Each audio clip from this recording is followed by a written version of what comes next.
Alors, mesdames et messieurs, bonjour et bienvenue.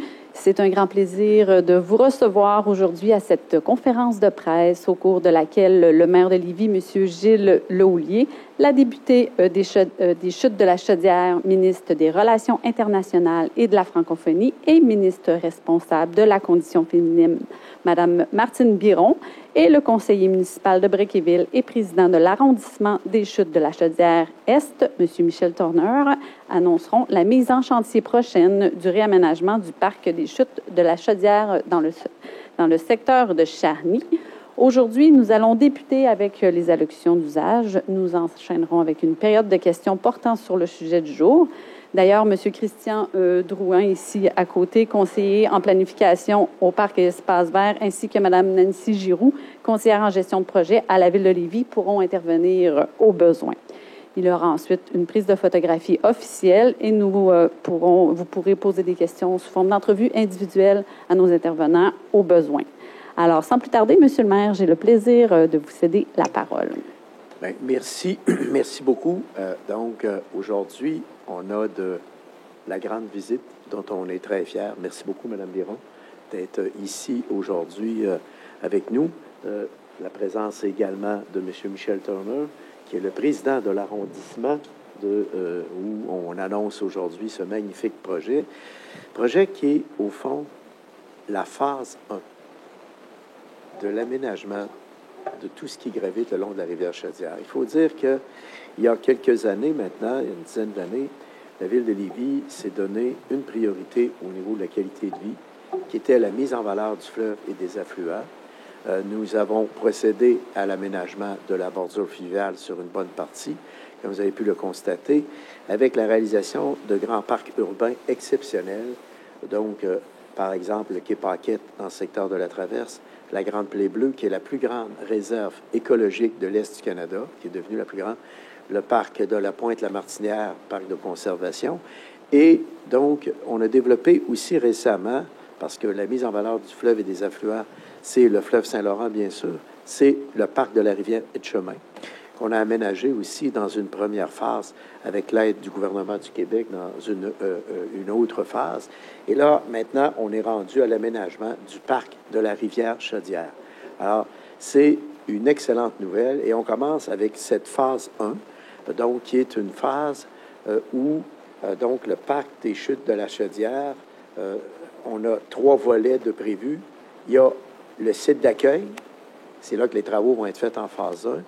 On a un parc linéaire qui va être développé le long de la rivière Chaudière qui sera dans une phase 2. Et on a aussi un autre projet sur lequel on travaille avec Mme Biron en particulier et M. Drainville, qui va être l'aménagement d'une passerelle au-dessus de la rivière Chaudière pour les cyclistes et les piétons.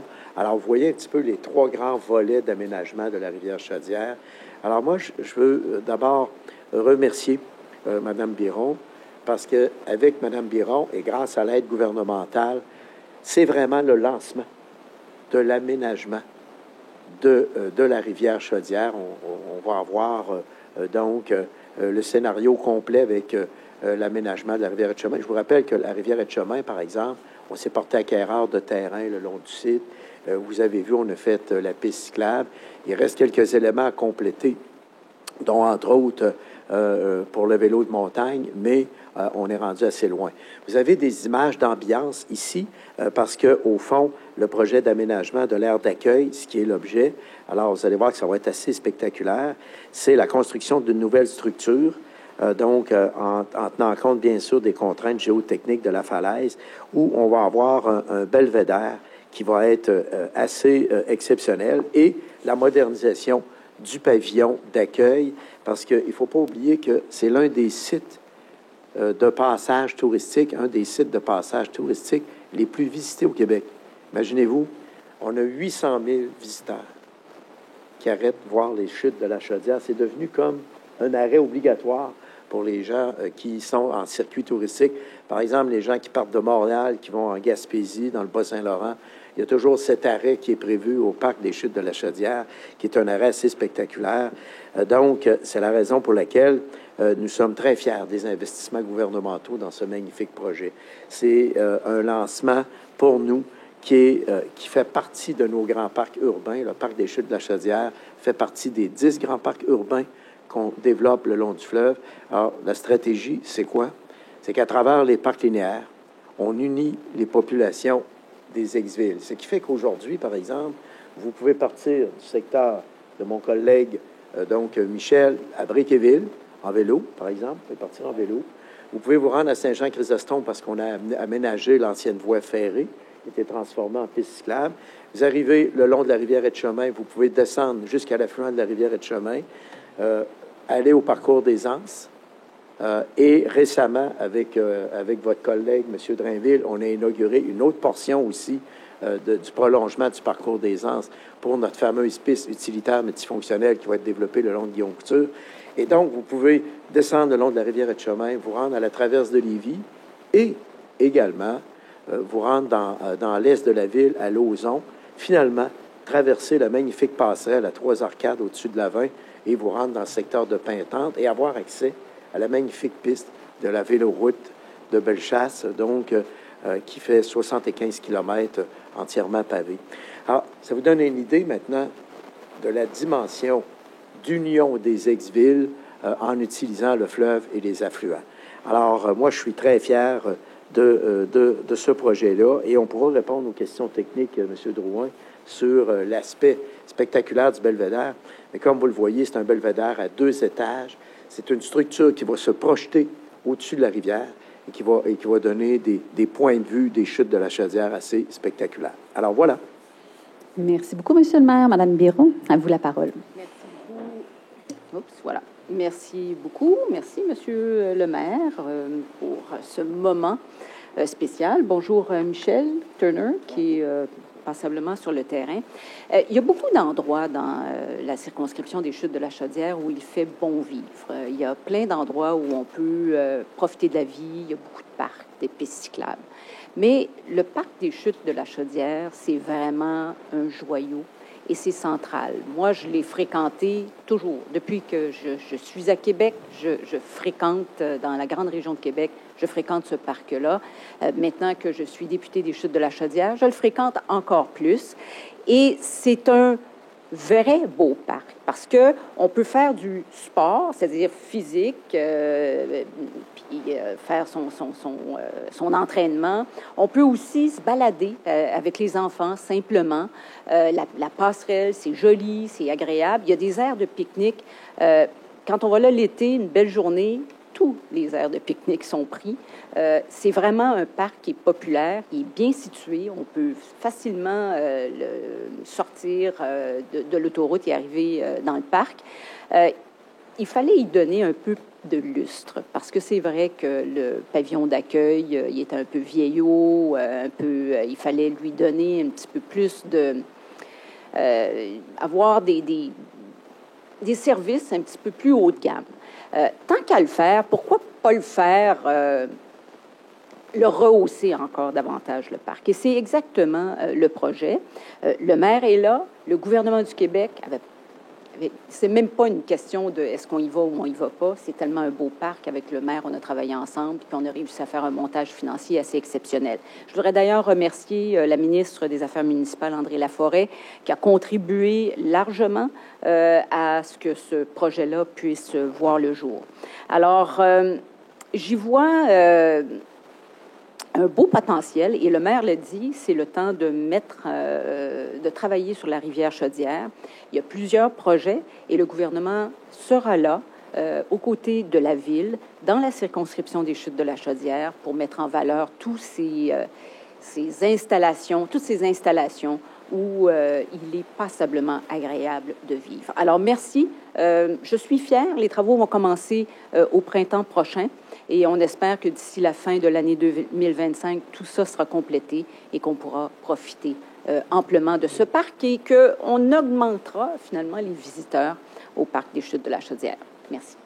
Merci beaucoup, Madame la députée. Poursuivons avec Monsieur Michel Turner. Merci beaucoup. Alors, bonjour, M. le maire. Bonjour, Mme Biron. Bonjour, les médias. Moi, je fréquente ce parc-là, je dirais, depuis une quarantaine d'années. Alors, ce parc-là a beaucoup évolué et a toujours été très couru par les citoyens de Charny que je représente et aussi beaucoup de visiteurs qui viennent de l'extérieur. Et quand on a de la visite, on les amène au parc des Chutes de la Chaudière pour voir les magnifiques points de vue qui sont là. Dernièrement, j'ai été en soirée et il y a des gens qui viennent pour regarder le point de vue du ciel. Alors, dans l'est de la ville, c'est un des meilleurs endroits là, pour voir le ciel, les étoiles, tout ça. Alors, pour moi, là, ce projet de réaménagement-là renforce le parc des Chutes de la Chaudière comme un attrait majeur pour la région de Chaudière-Appalaches et de Lévis, en modernisant les infrastructures et en préservant l'intégrité environnementale de ce site unique. Ce qu'il faut dire, c'est qu'on a préservé le boisé à l'état naturel. Nous créons des espaces qui encouragent les activités familiales, communautaires, tout en valorisant notre patrimoine naturel exceptionnel. C'est une superbe nouvelle pour les citoyens de mon quartier, du secteur de Charny et de tout Lévis, qui fréquentent le parc régulièrement, ainsi que pour les nombreux visiteurs et touristes qui y font une halte. Alors, je pense que ça peut juste être un plus pour nos équipements pour être capable d'augmenter la qualité de vie. Alors, moi, je suis très fier de ce projet-là, la phase 1, et on a hâte de pouvoir voir les réalisations qui vont être terminées au cours de l'année 25. Merci. Merci beaucoup, M. Turner. Nous allons maintenant passer à la période de questions. Je vous demande, s'il vous plaît, d'utiliser le micro pour vos questions, de vous nommer comme à l'habitude, ainsi que le média que vous représentez. Puis on se concentre sur les questions portant sur le sujet du jour. Les autres questions, on les verra en entrevue individuelle au besoin. Merci. Bonjour. Oui. Bonjour. Je me demandais, est-ce que je comprends les 4 millions, il y a à peu près la moitié de Lévis et CMQ, puis le reste du gouvernement? Est-ce que c'est bien ça, monsieur le maire, grosso modo? D'accord. Ça dit que pendant les travaux, l'accès sera comme temporairement perturbé. Est-ce que je comprends qu'il y a une fermeture puis au site pendant 6 mois ou c'est des perturbations ponctuelles?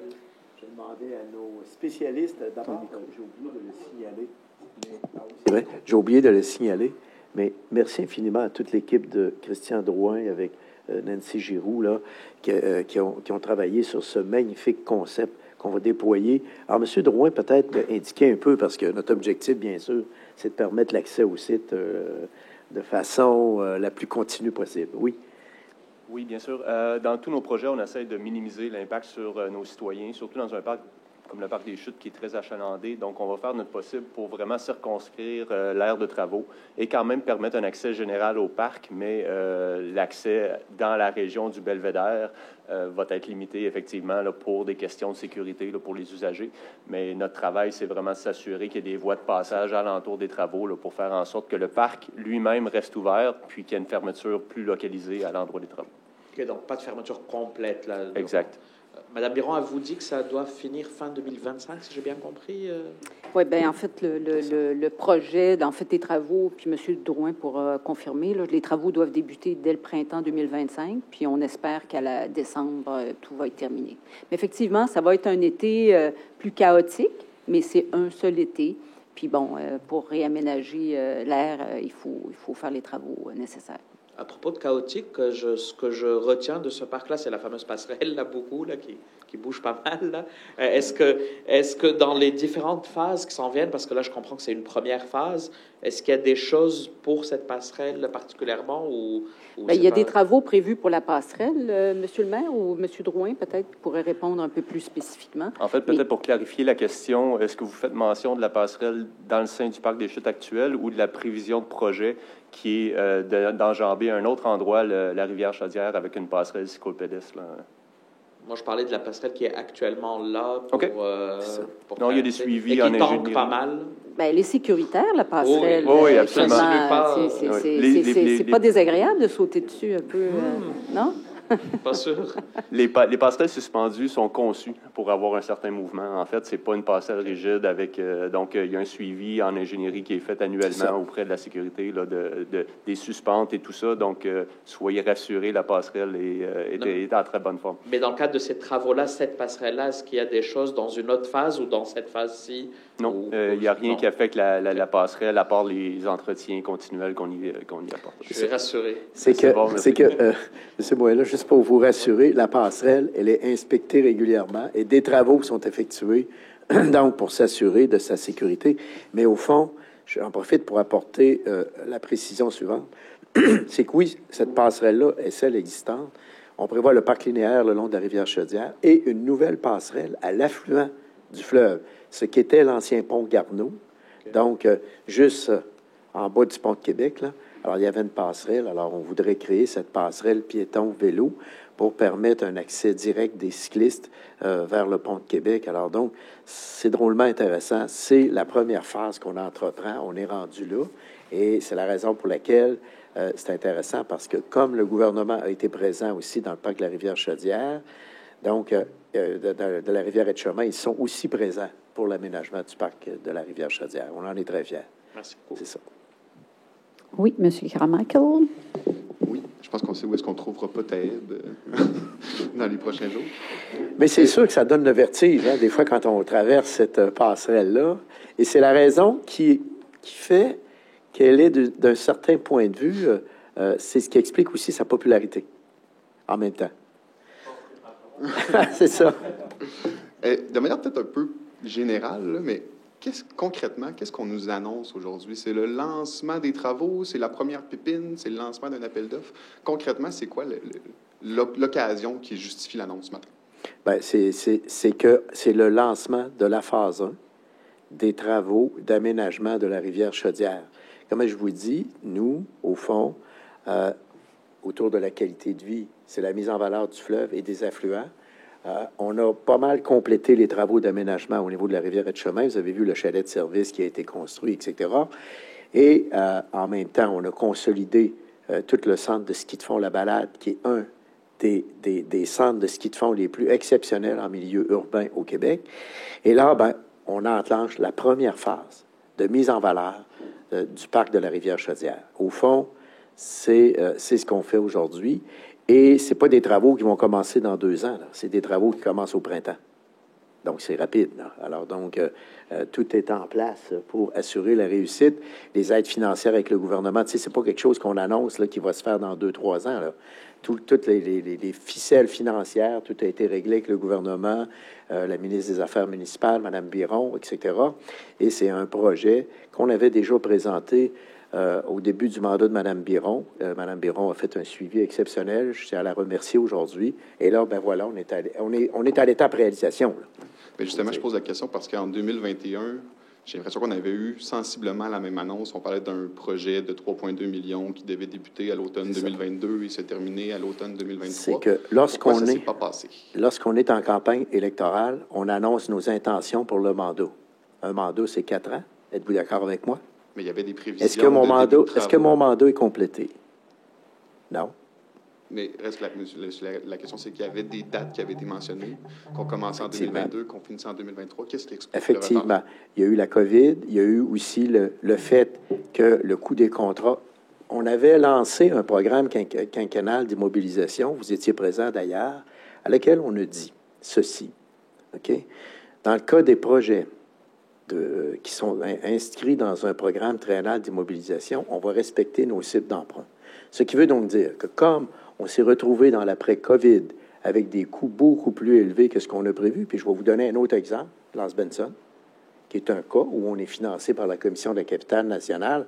Alors, si vous sortez avec des coûts 50% plus élevés, ce qui est arrivé à Lance Benson en passant, mais qu'est-ce que vous faites? Est-ce que ça se pourrait qu'on revoie le projet à la baisse? C'est exactement ce qu'on a fait. Et c'est exactement ce qu'on a fait dans le parc des Chutes de la Chaudière, où on avait divers concepts de belvédère, à un moment donné, encore plus impressionnant que celui qu'on a aujourd'hui, mais quand même qui va être drôlement intéressant. Alors, il faut, comme je vous dis, jongler avec ces éléments-là de coût, de main-d'œuvre, de disponibilité. Alors donc, toutes les villes et même les gouvernements, on est aux prises avec ces problématiques-là. Ou est-ce qu'à un moment donné, je peux bien vous dire, en 2020, oui, on va réaliser ça en 2022, mais il y a eu la COVID, il y a eu l'augmentation des coûts, Il y a l'inflation, il y a la main-d'œuvre, etc., etc. Depuis qu'il a été présenté en 2021 pour 2022, il a été revu et ajusté à la baisse, qu'on pourrait dire? Revu plus modestement? Non, c'est-à-dire, il n'a pas été révisé à la baisse. Il a été révisé en fonction des budgets dont on dispose. C'est 4 millions. Alors, si j'ai un projet de 4 millions et que mes appels d'offres ou mes éléments de concept, on évalue que ça va coûter 6 millions, bien, on dit essayer de revoir le concept pour qu'on entre dans nos argents. Je vais vous donner un exemple concret. Alors, au lieu, par exemple, de construire un pavillon neuf, on restaure celui qui est existant. Exemple d'adaptation qu'on peut apporter à un projet. Alors donc, et cette adaptation-là de projet, toutes les institutions publiques sont aux prises avec ça. Alors, on n'a pas le choix, il faut ajuster les projets. Donc, moi, quand on prend des engagements en début d'un mandat dans le cadre d'une campagne électorale, on peut donner des échéanciers, mais il reste toujours approximatif. L'important, c'est qu'on mette le pied dans l'étrier pendant le mandat. Puis, au fait, j'en profite pour vous dire qu'actuellement, juste pour votre information, dans la réalisation de nos engagements, on est rendu à peu près à 80% réalisé. Vous allez voir, on va avoir un bon score de réalisation. Parfait. Puis, bon, on voyait dans le communiqué qu'il y avait certaines parties qu'on avait lancé l'appel d'offres sous peu. Qu'est-ce qui reste encore à finaliser en termes de détails? On dit qu'on n'avait pas les plans et devis. Quelle maquette il reste encore à finaliser? Monsieur Drouin. Oui, absolument. C'est que, comme dans tout projet, on a des phases. Là, on est dans la phase de plans et devis. Donc, dans cette phase-là, on prévoit déjà l'échéance qu'on va aller en appel d'offres en début d'hiver. Donc, on est à peu près à 50% de réalisation de ces plans et devis-là. Donc, on est toujours, en tout cas, bref, notre effort de planification, c'est de vous dire qu'on s'en va en appel d'offres cet hiver. Donc, c'est notre intention. Puis, de la façon que ça va là, on va respecter cet échéancier. Il y a toujours des variations possibles, je ne vous cacherai pas. Les évaluations des ingénieurs évoluent en même temps que la progression des plans et devis se font. Donc, on peut s'attendre à un projet qui ressemble aux images que l'on présente aujourd'hui. Par contre, on n'est pas à l'abri de modifications qui devront être faites là, avec l'évolution du projet. Exactement. S'il coûte plus cher, mais il n'y a pas seulement de ça. C'est que vous pouvez avoir un concept où, techniquement, après, nos gens disent, si on le faisait de telle façon plutôt que de telle autre façon, on sauverait des coûts, on aurait le même résultat. Alors, ça aussi, ça arrive. Mais dites-vous une chose, le concept que vous voyez, à peu de choses près, c'est ce qui va se réaliser, là. Je veux bien être clair là-dessus. Mais un concept demande toujours, après, des ajustements en fonction des éléments d'ingénierie qui peuvent survenir, c'est bien certain. Mais dans l'ensemble, le concept qu'il y a là va être respecté. Caroline Dumont pour Nouveau Info. Monsieur Laulier, juste pour revenir sur les coûts, en fait, qu'est-ce qui a changé principalement entre l'annonce de 2021, où on parlait justement d'un projet de 3,2 millions à peu près pour la première phase, et là, on est à 4 millions. Est-ce que c'est simplement l'augmentation des coûts prévus ou il y a des modifications? C'est l'augmentation des coûts essentiellement. Vous le savez, comme moi, les contrats ont bondi de 25-30 %. Donc, si vous regardez le 3,2 avec le 4 millions, on n'est pas loin de la cible. Alors, c'est ce qui explique ça. Et on a eu la chance inouïe, grâce au gouvernement, il nous restait un résiduel dans le fonds région et ruralité de 500 000 $. Alors, j'ai demandé à Mme Biron, est-ce qu'on pourrait l'ajouter là pour réaliser notre concept? Et le gouvernement nous a dit avec plaisir. Et avec la ministre des Affaires municipales, il a été possible de l'ajouter. Vous voyez, grosso modo, c'est ça. Alors, la plupart de nos projets ont fait face à des augmentations de coûts. C'est la raison pour laquelle, si vous allez voir nos communiqués de presse sur le programme triennal d'immobilisation, vous allez voir qu'à un moment donné, on ajoutait même un paragraphe dans lequel on disait « On ne garantit pas qu'on va réaliser l'ensemble de nos projets en fonction des inconnus reliés à l'inflation et au coût d'augmentation de projet. » Parce que si vous avez un programme triennal qui a une limite, bien, si les coûts augmentent partout, bien là, il faut revoir certains paramètres. C'est juste ça. Mais dans l'ensemble, on essaie de respecter nos plans de match. Dans ce cas-là, vous avez raison, il manquait un peu d'argent. On l'a trouvé, la source de financement, qui était dans le fonds régional. On en est très fiers. Pour les prochaines phases, phase 2, phase 3, est-ce qu'on a un horizon déjà de réalisation? Est-ce qu'on a un horizon aussi pour les montants, peut-être, qui sont évalués? Règle générale, quand on aménage des parcs linéaires, ce sont de gros investissements. Alors, on parle toujours de plans de match qui peuvent osciller entre 5 et 10 ans de travaux. Alors, vous voyez, on a déjà commencé à travailler avec le gouvernement, par exemple, sur la magnifique passerelle qu'on pourrait implanter le long de l'affluent de la rivière Chaudière. Mais c'est des projets qu'on va mettre de l'avant avec le gouvernement, mais c'est des projets d'avenir. Un parc linéaire comme la rivière Etchemin, il nous a fallu peut-être 6-7 ans d'efforts pour le réaliser. Vous voyez ce que je veux dire? Donc, il faut voir ces projets-là dans des horizons minimales de 4-5 ans. Là. Mais là, on a la phase 1. Après, il va y avoir probablement une conception pour comment on pourra faire un parc linéaire qui longe la rivière Chaudière, un peu comme on a fait pour la rivière Etchemin. Et après, par exemple, avec des partenaires comme la Commission de la capitale nationale, on va regarder pour la passerelle le long du fleuve. Donc, c'est des projets là, de longue haleine, c'est des visions d'avenir, dans le fond. C'est des visions d'ensemble qui sont phasées et qui doivent tenir compte aussi de notre capacité aussi à les faire dans un temps qui est intéressant. Mais au moins, il y a une vision, elle est là, et le gouvernement est derrière nous pour travailler sur ces projets-là. Actuellement, la passerelle de la rivière Chaudière avec l'aménagement de la terrasse de Lévis sont les deux projets là, sur lesquels on va travailler avec le gouvernement dans les prochaines années, c'est sûr. Mais l'an prochain, on se reparle pour l'inauguration. Je veux juste ajouter quelque chose à ce que le maire vient de dire, parce que dans ma circonscription, dans la circonscription de Bernard-Drinville aussi, là, parce qu'on les deux ensemble, c'est Lévis, il y a des besoins parce qu'il y a quand même, la démographie est en hausse. Alors, il y a de grands besoins. On le voit d'ailleurs avec le parc des Chutes de la Chaudière, il y a de plus en plus de citoyens qui en profitent. Alors, il faut voir plus grand, avoir des projets sur le long terme. Alors ça, c'est la première étape, l'ère d'accueil.